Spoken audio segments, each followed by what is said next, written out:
Hey there, I'm Jeff Elkins, and this is the Dialogue Doctor Podcast. Today on the podcast, I'm sitting down with author Dixie Williams to help her think through and plot her second book and plan out her series.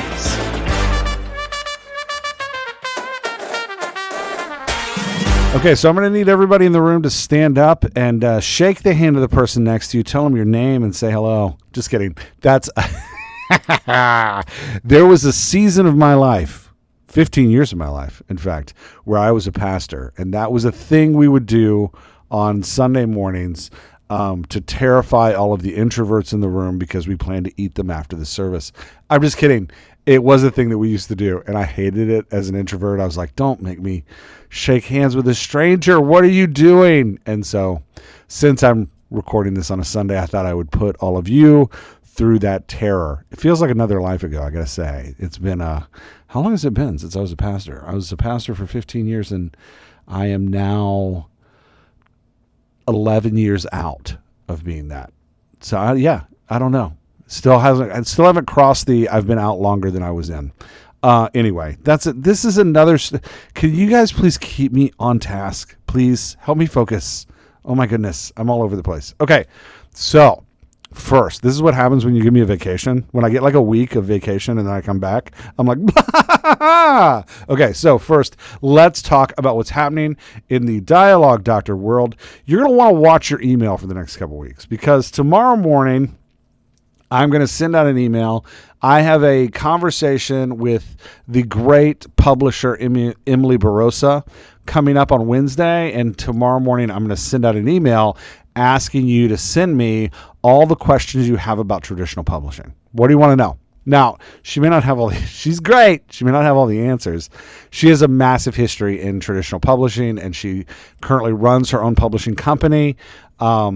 That I think is a fantastic endeavor. We will talk about it on Wednesday, but I would love to bring your questions to her. So, look for your email because that email request is going to come out tomorrow.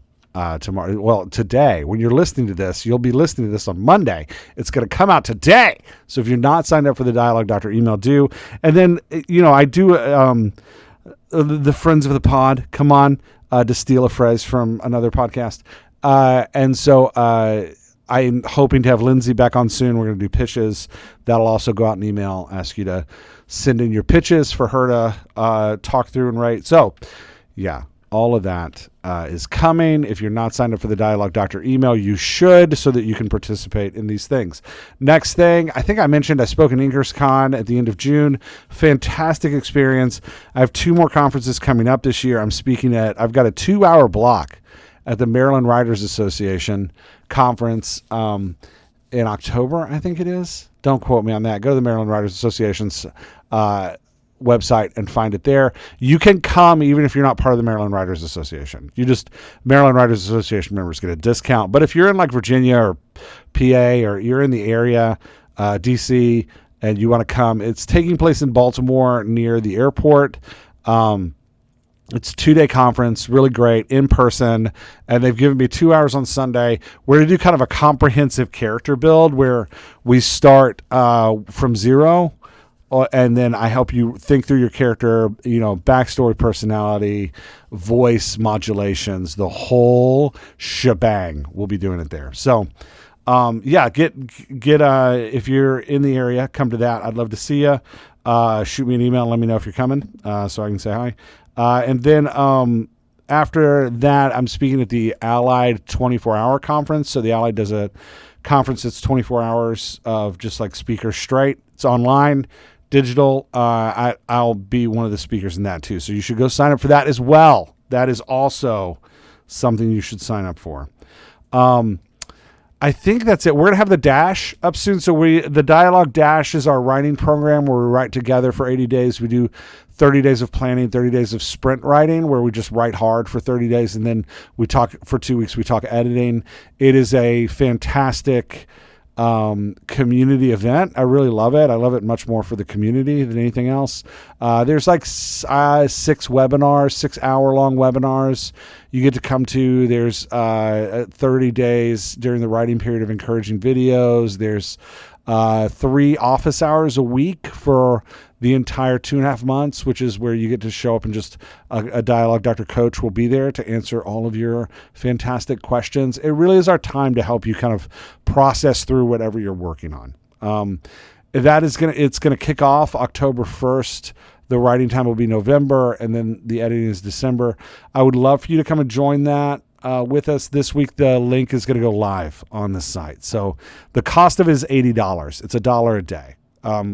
Because this is our hey, we think this community is really valuable and really important, and we don't ever want to price anybody out of it. So it is $1 a day. We'd love for you to join us. And if you just want to join the community, you can go to patreon.com/Jeff Elkins, or you can go to the website and click on the community button. You go to dialoguedoctor.com and click on the community button, and that'll take you there too. The community is fantastic. Let me think about what the community did this week, just off the top of my head. On Wednesday, I met with some community members for an hour and a half. It was a long session, and we talked about a craft book that was really, it was a fantastic discussion. Really loved it. The community did the writing prompt this week. We're doing a series of understand your brand prompts, and this week was about core values. We did that. The community also interacted around accountability. We all talked about what we're working on, and then today we're all following up with how we did. So yeah, it's a great community offer that you'd come and be a part of it. It's a lot of fun. So dialoguedoctor.com, click on the community button, or go to patreon.com/Jeff Elkins. It's $5 a month to join. Okay. So that is all the Dialogue Doctor stuff. Let me think personally. Like I said, a week ago, I was in St. Augustine, Florida with my family. It was incredible. Such an amazing vacation. So much fun. And as with all great vacations, when you come back, it's a tough week. And so it was a tough week. You're like, oh, back to normal life. I will say I do like to work, so coming back to work is always fun. Personal writing, I am still crushing out Nerds Season 2 with JP. He plots, I write, he edits, and he's fantastic at that system. We've got a Kickstarter coming in October, so we are pushing hard to finish Nerds Season 2 for the Kickstarter, and beautiful books in the Kickstarter you can get. You can get Nerds Season 1 and 2 in the Kickstarter. And I will say, I am loving writing Nerds Season 2. I think it's, writing fiction is just such a joy. After spending a year and a half working on a nonfiction memoir, writing fiction, I didn't realize how much I missed it and how much I need it. It is so great. It's such a relief. It's just fun.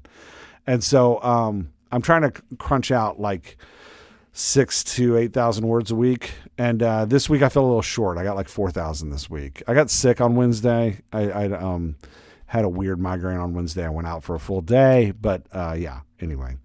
So that's, I'm working on that. I'm also, I think I've shared this. I don't remember where I talk about what. So I know some of you are like, Jeff, you're repeating yourself. I'm so sorry. Nobody's actually ever said that to me. I just say it to myself. I don't know. I feel very neurotic today. Do I sound more neurotic than usual, or am I just more aware of it? So the questions we ponder. I set a goal this year, at the urging of my friend Sean Paul Murphy, to start writing screenplays. Because he was like, you're great at dialogue. Why in the world aren't you writing screenplays? And I was like, I didn't know I was allowed to do that. So I am venturing into screenplays. And my goal was 4 this year, to crank out 1 a quarter.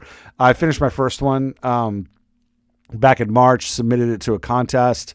That contest gets judged in September. I'm super excited to see if it does anything. I will say it has some inherent problems.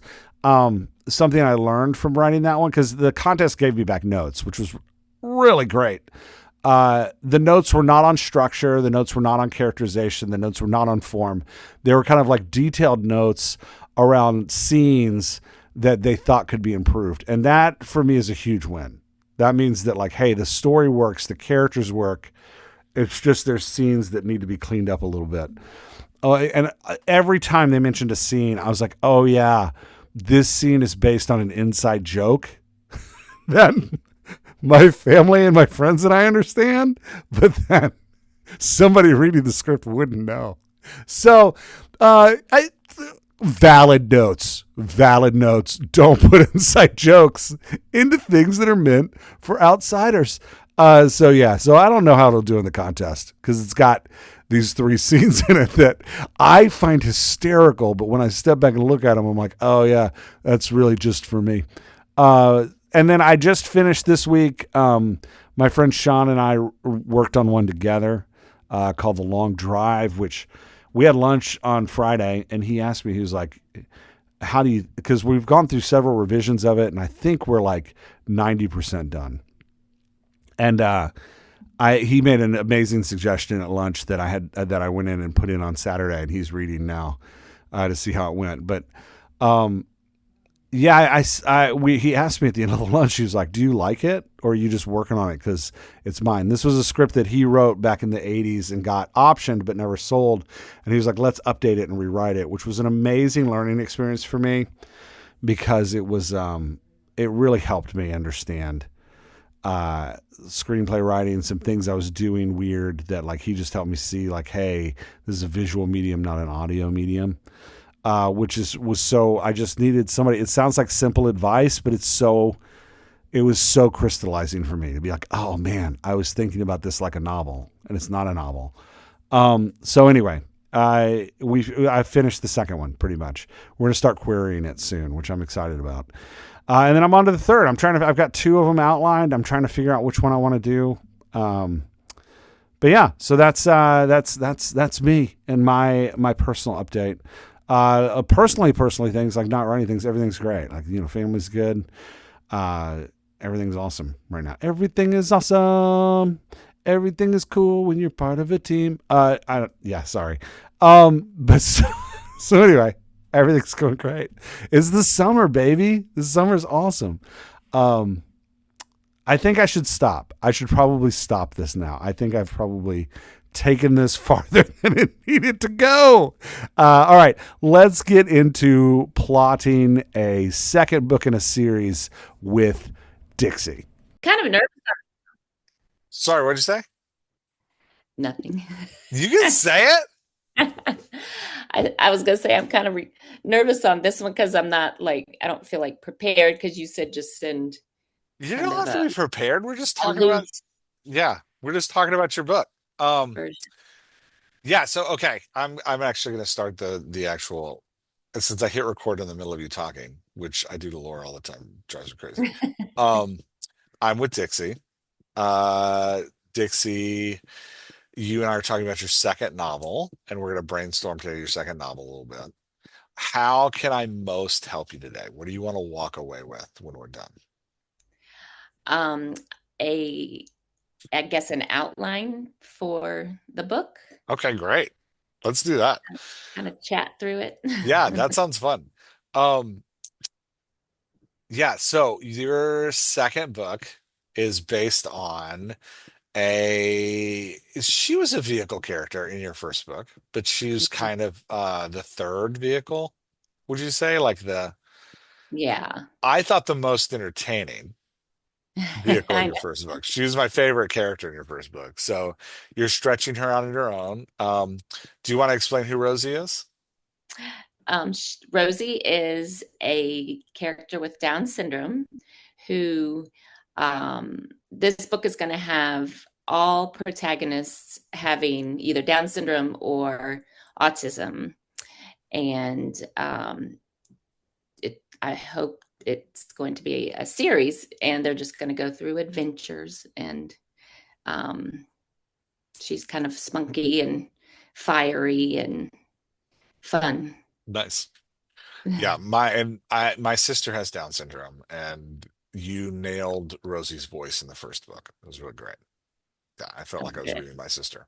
Um, so sometimes made me relive, you know, frustrating moments. No, I'm just kidding. This is great. Okay, so We're taking Rosie in the end of book one. Rosie opened her own bakery in Virginia Beach. Right. So in this one, we are taking Rosie to Paris to Right. learn to cook pastries. Yeah. But did you get my second email? I did. I don't, you Okay. shouldn't do the time travel. Don't do that. Okay. This is Okay. better. Okay. I wasn't even going to talk about it because I was like, don't do that. Don't do the time travel. This is better. Do this My one. brain's crazy. No, it's a fascinating idea to have Rosie and her friends time travel back in time. But it is out of your it is so far away from your first book Okay. that I think if you did that, if people read your first book and love it and they're like, "Oh my gosh, there's a book about Rosie. I want to read the book about Rosie." And Rosie is suddenly a time traveler, Uh-huh. they're going to be like, "What?" Because your first book falls firmly into like women's fiction and Christian fiction. And there's a like Christian supernatural moment in the book, but there's not a it's not a science fiction. Right. Right. So you don't want to jump into that into time travel. Okay. It did make me think of, did you ever watch the when you and I were kids when this was out, the old Christian cartoon called Superbook? Did you ever watch Huh. that? They would like, it No. was like little kids that like open up a book and it would like take them back in time to the event in that book. It was always the Bible. They were always opening up the Bible. Anyway, so Oh. that's kind of what it reminded me of. I was like, this is like Superbook. Okay, so we're taking Rosie to Paris. Okay. There's two ways we can talk about this. And there's a wedding, there's a bank robbery, there's all kinds of things. There's two ways we can talk about it. If you feel strongest in the plot arc. Like, I know how the plot is going to function. We can start from the plot and Okay. then work to character growth. Or if you feel strongest in the character growth, we can start character growth and then build the plot around them. I Which do you want to go with? I really don't know a lot about the plot, honestly. The character growth, I didn't talk to you about this. So, but I was thinking that in the end, her and the groomsman that, she gets stuck with in Yeah. the car, they end up falling in love. So it's almost like a romance as Okay, well. that's great. Okay, so and the groomsman is Tyler. Tyler, yes. Okay. And she doesn't like him, but he likes her. Okay. Like he's kind of obsessed with her. And she's annoyed with him. Okay. What about him annoys her? um, See, this is what I'm saying. I haven't thought a whole lot about it. I think just the fact that he's just so into her and she just is kind of like annoyed by the whole thing. Is But he, in your mind, is throughout, he socially awkward? Is he obsessive? Is no, he, he's actually sweet and charming. okay, Um, I think it's just not on her agenda that she came to France in order to, well, to be in her friend's wedding. But for her, the biggest reason is because she wants to grow her bakery business. okay, And so him being interested in her is just kind of a nuisance for her because she's kind of here for a reason. okay. So I'm going to make a suggestion right off the bat, if you're okay with it. Okay. Yeah. So Rosie, in the first book, I would say she's spunky and determined. Would you agree with Uh-huh. that? And Yeah. then she's focused in this Okay. book. That's what you're saying, is that like she's coming to Paris and she's like at the opening of the book, she's like, I'm going to do this thing. Yeah. Tyler, you have a sweet and charming. I Hmm. would make his third characteristic distractible, meaning because in a romance where you have like a person being denied and then in the end accepted, you need a characteristic about him that's rubbing her the wrong way, but then will stop rubbing her the wrong way when she changes. Does that make sense?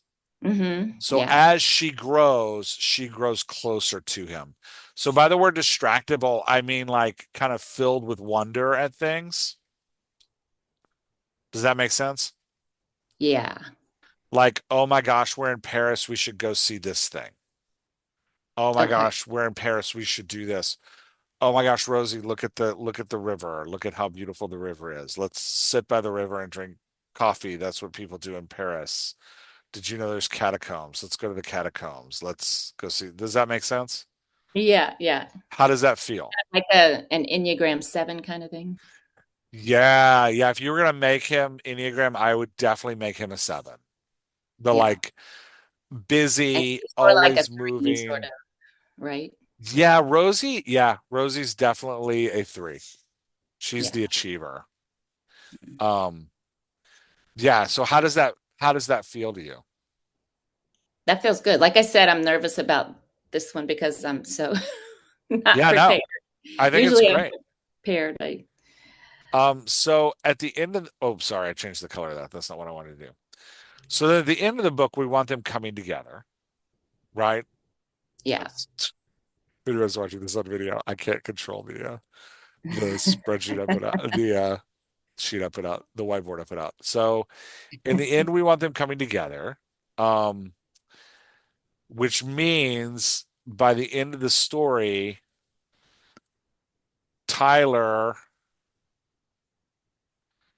um needs to be he can still be sweet, he can still be charming, but he needs to be um less I'm going to use the word selfish maybe. Um less self obsessed. No, he's not self obsessed. Um I'm trying to think of a way to say that he's more understanding of of what Rosie wants. Does that make sense? So like by So the he has end, you want Tyler into the giving her bakery.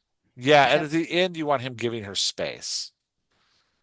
okay? So I'm going to just put understanding.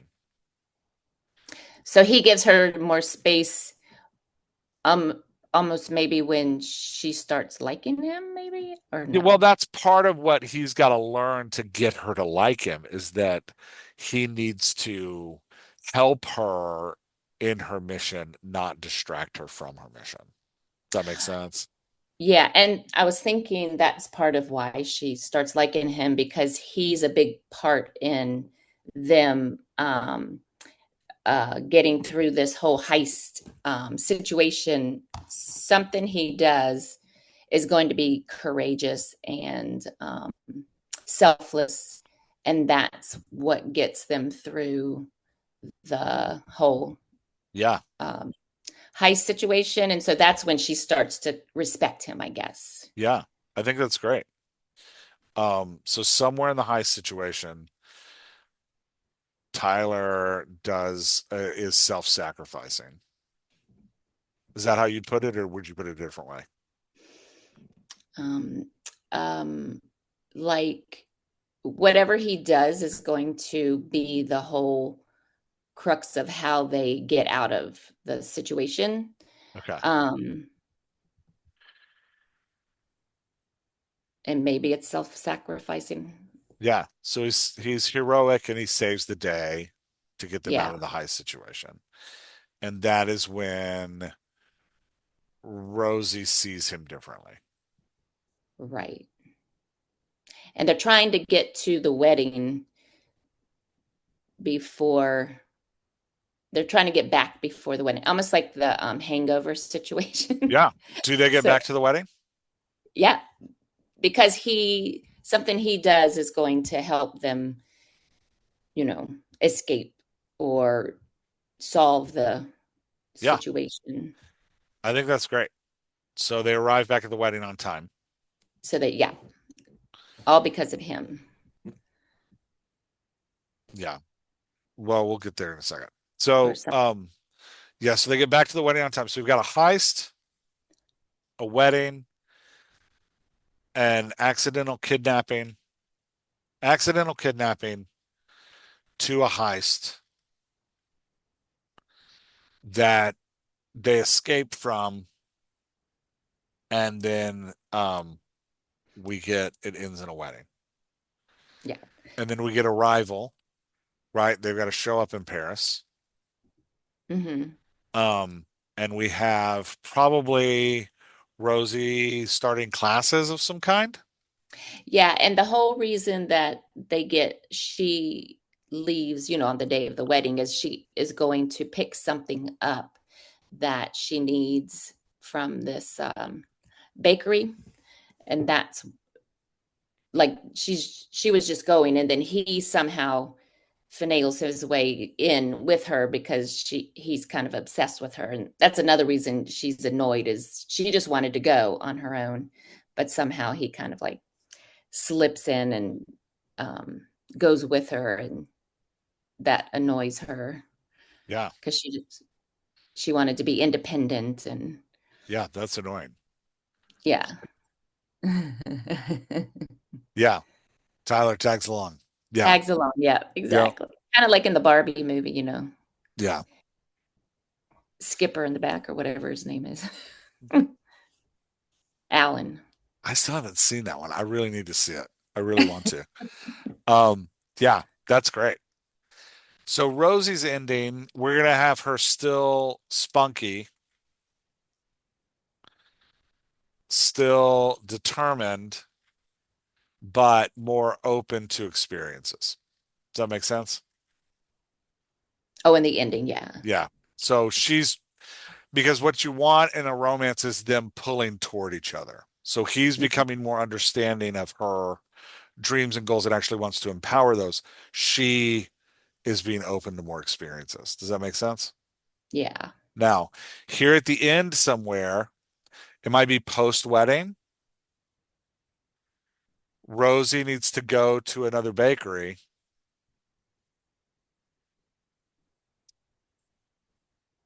And Tyler doesn't tag along. Right. In Paris? Yeah. Okay.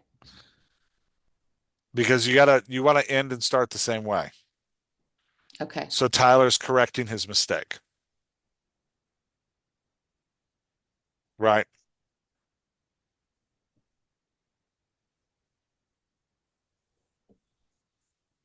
So like an ending might be post-wedding, the next morning, Rosie's going to see a bakery and she likes Tyler now. So she's like, do you want to come? And he's like, no, this is your thing. You go do your thing. I'll be here when you get back. Right now, he's like the supportive boyfriend. And she can be like, well, when we get back, makes time for an event with him. Okay. Does that make sense? That way they're both kind of coming together. Like, Yeah. when I get back, why don't we go do that thing you wanted to do? And now you've got that like budding romance happening. How does And that so feel? good. And so he's like more independent. Is that what you mean? I mean, he's giving her space. So the problem you're setting up at the beginning is Uh-huh. that he's not giving her space to be independent. Okay. He's obsessing over her and her time. Okay. So the solution we want at the end is he gives her space to be independent. Gotcha. So she starts off going to a bakery, have her end going to a different bakery. Okay. He starts off tagging along and annoys her. He ends not tagging along and letting her do her thing. And on the way to, like they'll end up doing adventures that, kind of like fun. I want it to be kind of like a fun. Yeah, we're just doing your opening. That's just your opening and closing scene. Now we can figure out in the middle. Now that you know how the characters are changing and you've Mhm. got some basic kind of plot points, now you and I can go like, okay, what is fun? Like, what are they doing what are they doing in between? Does that make sense? Uh-huh. So now we can start putting in like, now that we know what's happening in the basic structure, we can start putting in like, okay, we know how this works. Let's feed some plot points in here. Yeah. Does that feel okay? Uh-huh. Is there something Yeah. you want to do before that? No, I'm just thinking you just go. Because No. What are you thinking? I'm just like, is this going to work now? Because if they're in a kidnapping heist situation, and I want them to have like fun adventures where she learns to like him. Oh, it's totally gonna work. You think that'll work? Oh Okay. yeah. Okay, I'm gonna pull up an old spreadsheet I used to use. Okay. That lets us chart to. No, that's not what I want. I have to find it now. Uh-oh. I have a spreadsheet that has the Save the Cat 3-story act structure on it. I should have found it before we came in because now I'm gonna have to look for it. Um,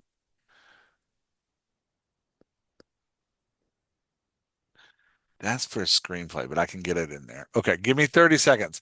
Everybody talk amongst themselves. Okay, here we go. I'm just gonna pull this and I'm gonna create a brand new spreadsheet for you. And then we can start doing some plot beats. Does that sound good? That sounds great. And we'll use this. You don't have to stick to this structure. Your first book is not written to this structure, but it'll give us some like, hey, here's some scenes we can kind of talk about. Um, we're gonna use the Save the Cat, which is also the like hero's journey.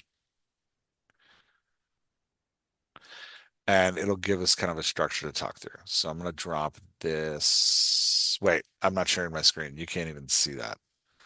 That doesn't help at all. Let's share screen. Hold on. Man, this is a fantastic fun. Maybe I'll cut all of this out of the audio. Probably not, I can because I see the little don't edit. thing moving. Is that what you mean? Well, you can see the whiteboard, Oh, but you can't see the spreadsheet I just put up. So what I'm doing is I'm taking a screenshot of the whiteboard, and then I'm going to um, put up the actual screen. Okay, so I took a screenshot of the whiteboard. We can save that. This is the worst. Sorry. I should have had this prepared. Okay, I can close that and now I can share my screen and we can look at the spreadsheet together. Okay, so basic, um, this is a basic Save the Cat breakout. Now again, this is for screenplays. So the beats, these like titles, we're just gonna kind of like think about what might happen. We might have more than one scene as an inciting incident. Does that make sense? Like we might have like 5 scenes here, but we're just gonna kind of brainstorm some ideas around this. Does that sound good? uh-huh. And it should culminate um in a outline, a rough outline of scenes for you. You up for that?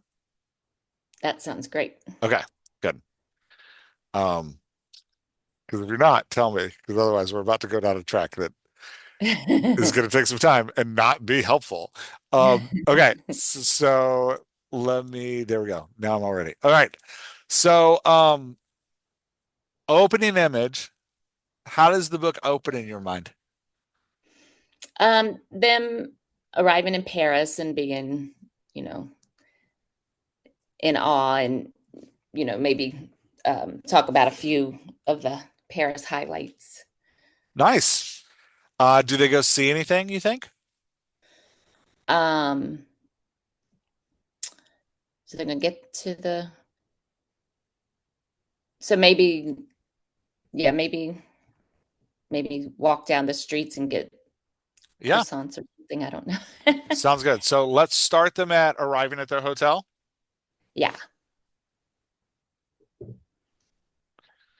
and and it'll be near. then we can send them to get breakfast.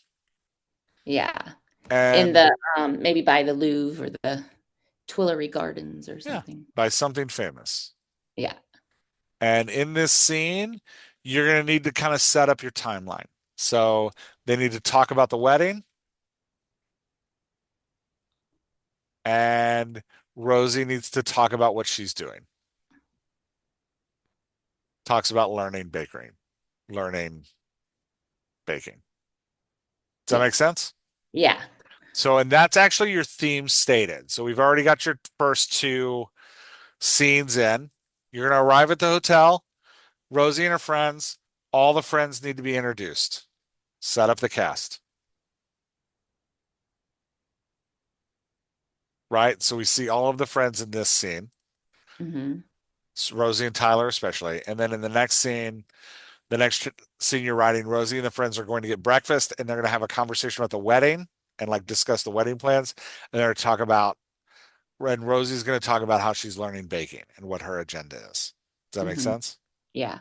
Okay. And Ariana is getting married. That's her roommate. Yeah. Ariana's parents aren't in the picture. So, like, I want maybe an emotional scene too to be about how uh, either Rosie or the caretaker, either one, I'm not sure, will be the person kind of to walk her down the aisle. Like, it's going to be like an emotional scene about how she depends on them as her Nice. family kind of Okay. thing. So Ariana, we need to connect at some point. I'm putting this over here on the side just to hold it. At Okay. some point, we got to connect Ariana to the caretaker. Yeah. And will you walk me down the aisle? Yeah. So you think it should be her and not Rosie? It's up to you. What do you think? Yeah, I Oh, think, well, so it's Rosie's POV. So I'd yeah. probably make it Rosie because Yeah. that's just easier Yeah. to write. Otherwise, you got to figure out how Rosie's around while these two people are having this conversation and like connecting with each other. So it's just easier to be like, oh, it's Rosie. Um, yeah. So we have a moment coming where Ariana wants to ask a question. That's that can be like so that's one way you can do it is you have this running thing where Ariana's trying to ask Rosie this question and Rosie's too busy. Oh, yeah. Does that Yeah. I make like sense? that. Oh, I like that. Yeah. Because Ariana wants to ask Rosie to walk her down the aisle, but Rosie's too busy. So there it sets up some mystery. So we can set that up here. Yeah. Ariana wants to ask Rosie a question. Rosie is too busy to listen. So you've set up like a mystery here of like what is it that Ariana wants to ask her? Why is Yeah. Ariana getting frustrated? And that'll be something that you can like carry through. Does that make Okay. sense? Yeah. Okay. Um, what else is in your Maybe head about the book?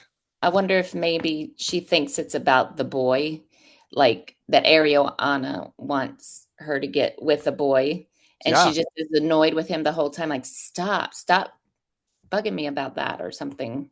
And then in yeah, the end, she finds out that it's actually the other thing, which is also probably when it would be fine if she was going to ask her if it was the boy, because at that point she'll like the boy.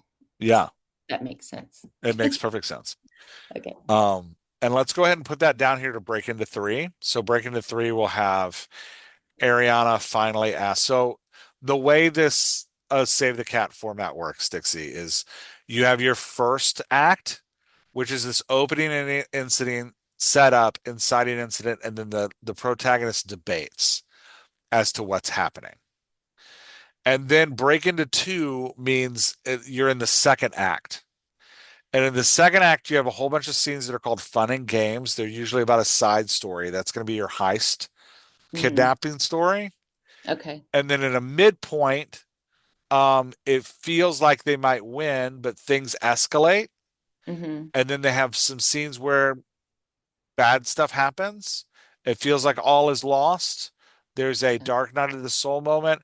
Break into three is probably when they escape. And then another break into three scene is Ariana finally asks her questions. And then you're going to have several finales where each plot point usually gets its own finale scene in a book. Does Okay. that make sense? Yeah. So we know that Tyler is going to save the day here. Mhm. So I'm wondering, instead of them, because what I was thinking was at the beginning at the hotel is when they get in the wrong car, but maybe actually they'll get into the correct car and do all these fun things, but then in the end, accidentally get into the wrong car. And that's when the robbery happens. Because if the robbery happens the whole time, then they're probably not going to be having fun, right? So maybe let them get in the right car at first and then at the very end accidentally get in the wrong car, and that's when the bank robbery happens, and maybe? Yeah, we want to hint to it early. Okay. So there's a couple things we want to set up. One thing, Ariana's trying to ask Rosie a question. Another setup you want to have is Tyler is hitting on Rosie, trying to distract her from baking, trying to take her focus. And then you also want a scene where Rosie sees suspicious people in the hotel, Oh, okay. because those are your robbers. So in a solid kind of 3-act structure, we're setting up all of the conflicts in the opening of the thing. Does that make sense? Uh-huh. So we've got Ariana and the wedding conflict. We've got Tyler doing his romance conflict, and then we've got Rosie seeing suspicious people, the hotel. And what you're doing is you're telling the reader, like, hey, these are all things you need to pay attention to because I'm going to pay them off in the plot. So your inciting incident, from what you described before, is probably Tyler tags along with Rosie to the bakery. Does that make sense? Uh-huh. Yep. Um, and then I might have.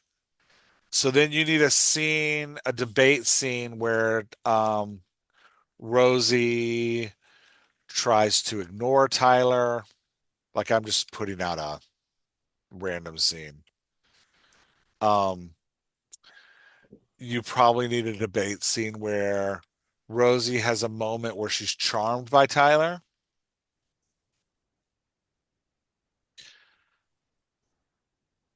but then remembers herself, what she's supposed to be doing. Okay. And then we have a scene probably where Rosie tells Tyler to go away because she has to learn to bake.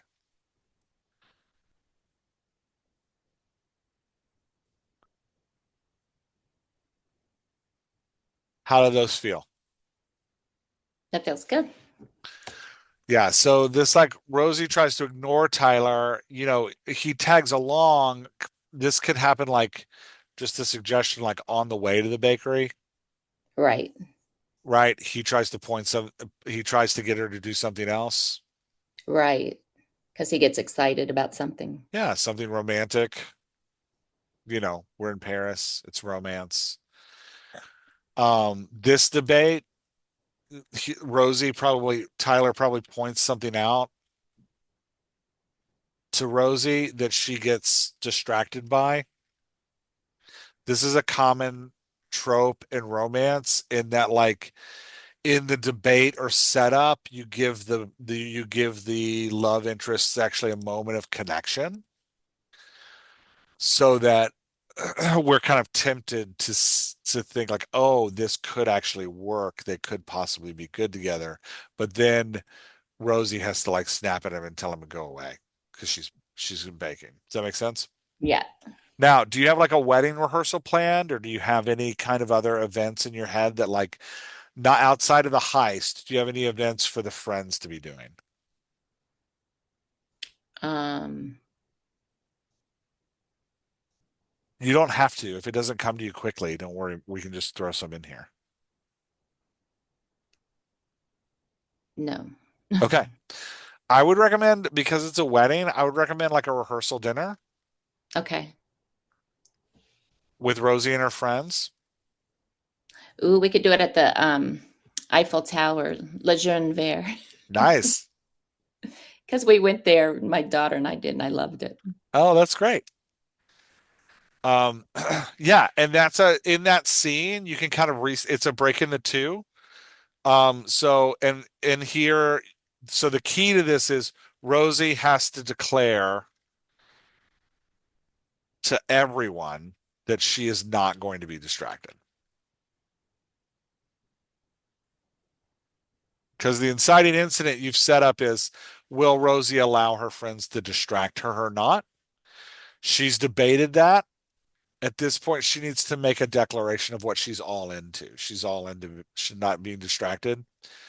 Um, I would likely put another kind of break into two moment here where Rosie actually goes to a bakery. Oh, what, you know what I forgot? Yeah.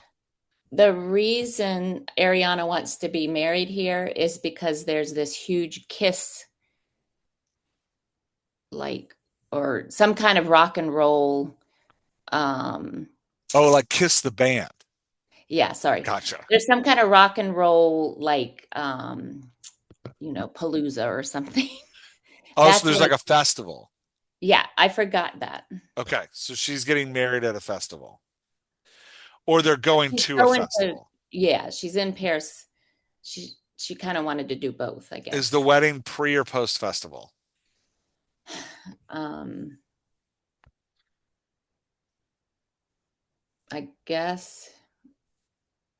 What do you think it should be? Pre? Let's just hold it for a second. We can hold on to that. So I would say so that's a great point because in the debate, you probably want a scene where Ariana and friends are planning, Is that too much? no, are planning the festival, and Rosie feels torn, right? She needs to focus on baking. So Okay. that is the reason I'm putting that Rosie feels torn in there is because you want to keep coming back to what her drive is. It doesn't have to dominate the scene, but it's a note in the scene we want to have where Rosie's like, I want to do these things, but I don't want to do these things. Now, at this point, I would probably have, I would pull this back a little bit. I'd probably put it back here. So let's just recap what we have so far. Does that sound good? Yeah. Because at this point, I'm probably going to want you to introduce the heist. So Rosie and friends arrive at the hotel. You got a scene where they're arriving. All the people get introduced. Rosie and friends get breakfast by something famous. They talk about the wedding and all the plans. And Rosie talks about how excited she is to learn baking. You may want to be like, I'm going to go to these 4 bakeries. Like you want to set some kind of goal for her of like, I'm going to do these things. Then we're moving into a little deeper into the plot, into that setup section. Ariana tries to ask Rosie a question, but Rosie's too busy trying to get to her bakeries. She assumes it's about a boy. Tyler tries to hit on Rosie, telling her not to go to a bakery, but to hang out with him. She rejects him. And then Rosie sees suspicious people in the hotel. And then we have our inciting incident. Rosie actually goes to her first bakery. How many bakeries do you want to do? 3 or 4?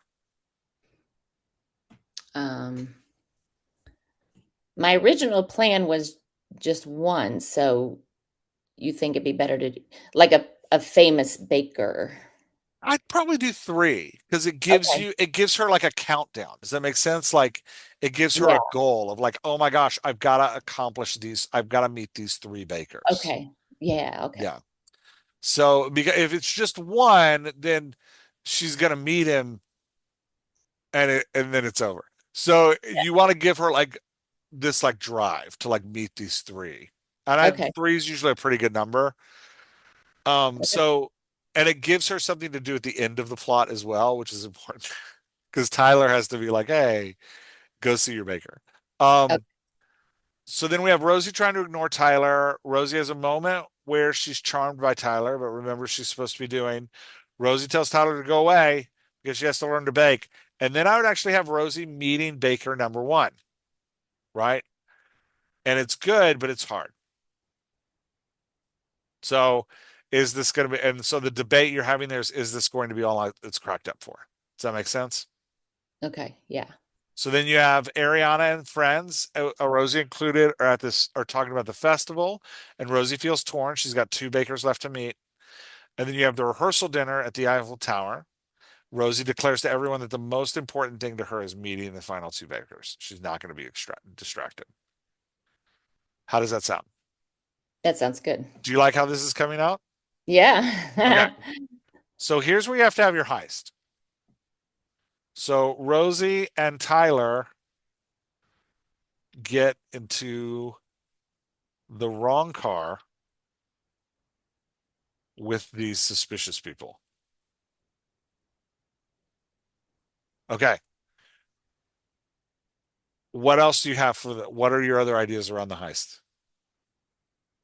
What images, when I say the heist, do you have in your head about this? Um, just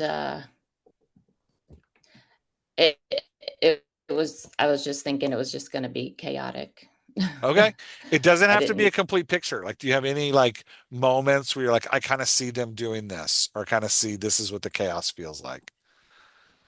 Um, Sorry. I know this is terrible. This isn't terrible at all. This is brainstorming. This is what it's like. There's no wrong answers. Um, Let me ask you an either or. okay. When they get in the car, is the car on its way to rob the bank, or is the car on a way to where the people are going to plan something? Um,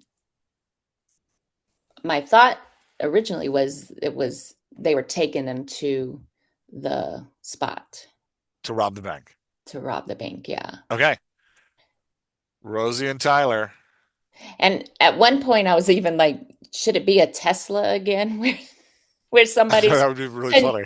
controlling, and then, um, yeah, that was a thought of I had today, Okay.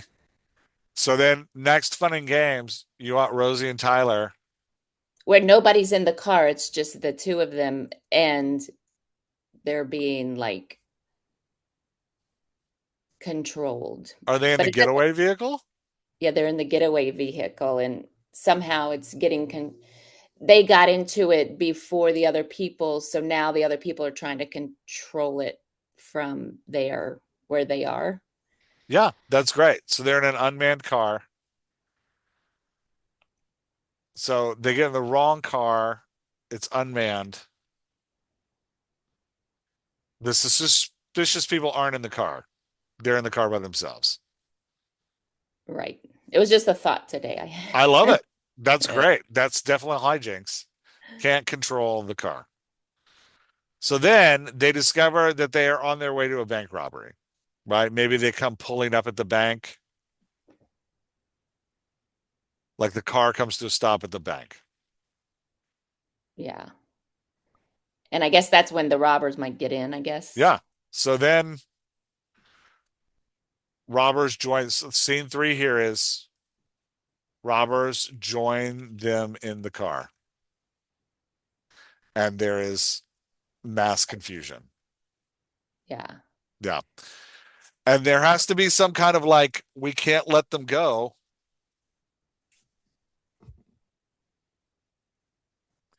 because they've seen us. Does that make sense? Yeah. So now this is when the kidnapping begins.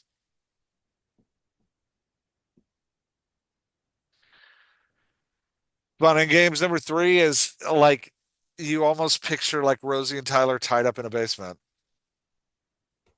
Does that make sense? Yeah.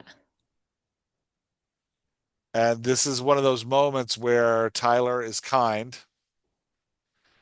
He might even say, we got to get you to the bakers.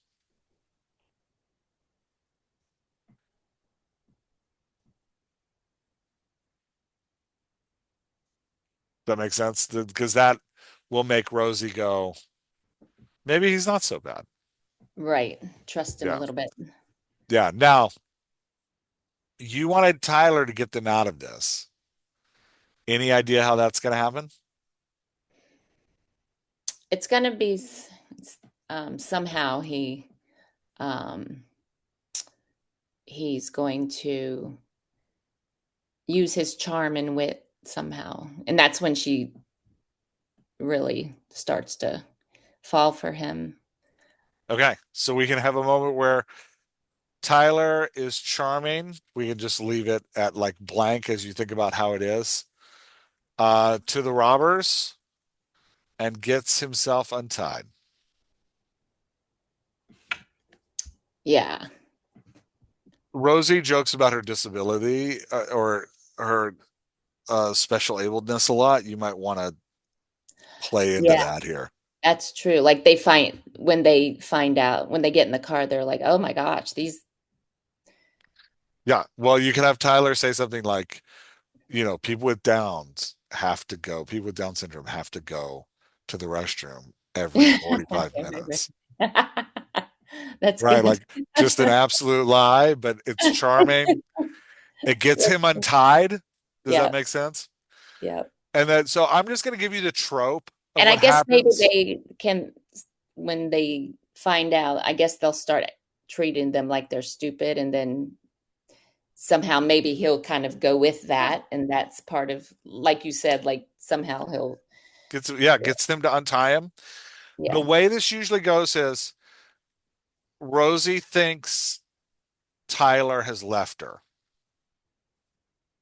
Hmm. escaped on his own. Got it. And then usually, like, so the trope is Tyler sneaks back to save Rosie. Does that make sense? Yeah. That's the trope in like kidnapping With the movies. Is like, police, maybe. yeah, not even with the police. Like she thinks he got himself untied and then he left me. The robbers are all freaking out, and then she looks over and he's actually like in the corner, like he Okay. never left her. Like he's not going to Okay. leave without her. And then you have the robbers leave for whatever reason, probably to go look for Tyler, and then Tyler unties Rosie, and then you have Tyler and Rosie on the run. Does that make sense? Yeah. And maybe that's when I guess they'll do all their kind of fun shenanigans. Well, that's kind of your midpoint victory, I would think, because it feels like they've gotten away from the robbers. Things are going well. Actually, you know what I would do here for fun and games? Mhm. I would do thinking they've escaped. They go see Baker number two. Does that make sense? Yeah. And that's your like, because they're feeling pretty confident. They think like things are good. Um, you're gonna want, I mean, you don't have to, but you're gonna want a bigger climax with the heist Hmm. where the bad guys actually come back to get them again. Does that Yeah. make Like sense? maybe they put something in a bag. Maybe they accidentally took the wrong bag or something. Well, they're just going to want to come catch them because, I mean, it can be as simple as like they want to catch them because um, they've seen their faces. They can't just let them run around. Does that make Right. sense? Like they're going to tell on us, they're going to do something to us.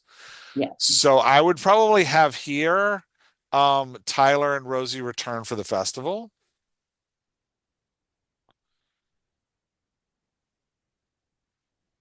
right? Because you got to get that music festival in there. And then again, Ariana can try to ask her question. And then I would probably have at the festival, the robbers reappear to try and take Tyler and Rosie away. Okay. So they're not gonna, I was thinking they were gonna, that was gonna be the big hindrance of them not getting to the wedding on time. N- Oh, we could do that. Do you want to do it that way? I mean, I'm Like, keeping it this way because you said you didn't want to spend the whole time in the heist. yeah, So I'm trying to get them out of the heist to actually like, right.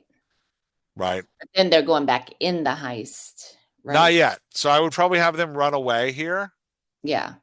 right? Tyler and Rosie escape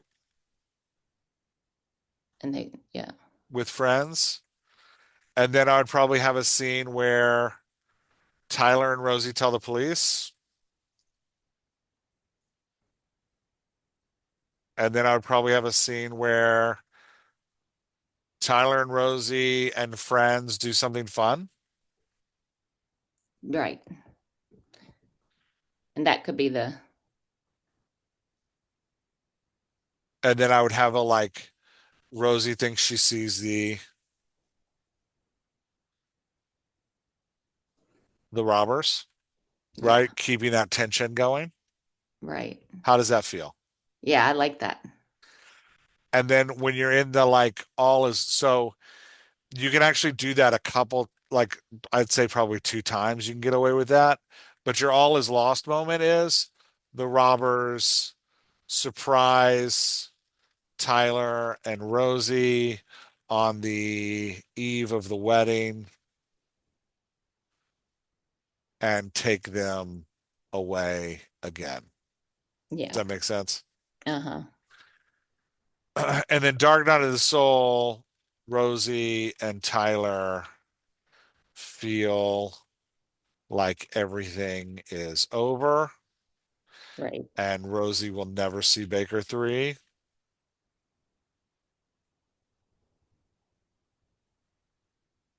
and Tyler will never get his date. Right? This is their like all is lost, all is sad moment. And then here for the Dark Night of the Soul, you probably want other friends saving them this time. Mm. Does that make sense? Yep. Because Tyler saving them the first time, this time you want other friends saving them. I like that. And then we have wedding, Yeah. Rosie And and she asked Tyler flirt.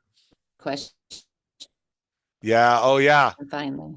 Yeah. Before wedding, you have Ariana finally asks question. And then you have wedding.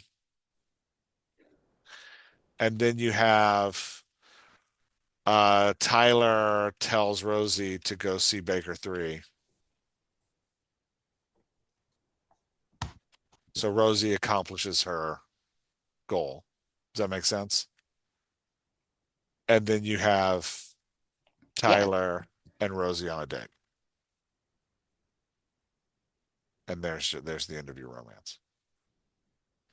How does Love that it. outline feel? That's great. Okay.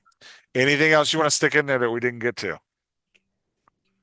No, we have the rock and roll show, right? Yeah, the festival is That'll be fun. here at the Midpoint. That's your Mhm. festival. Yeah. Yeah.